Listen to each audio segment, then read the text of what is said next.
Zechariah Chapter 7, Disobedience and Fasting. In the 4th year of King Darius, the word of the Lord came to Zechariah on the 4th day of the 9th month, which is Chislev. Now the people of Bethel had sent Sharezer, Regem, Melech, and their men to plead for the Lord's favor by asking the priests who were at the house of the Lord of hosts, as well as the prophets, "Should we mourn and fast in the 5th month as we have done these many years?"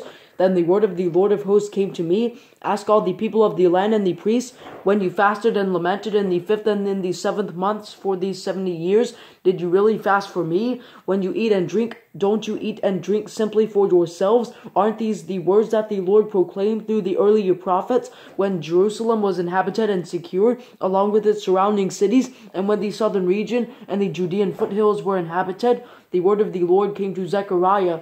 The Lord of hosts says this: "Make fair decisions, show faithful love and compassion to one another.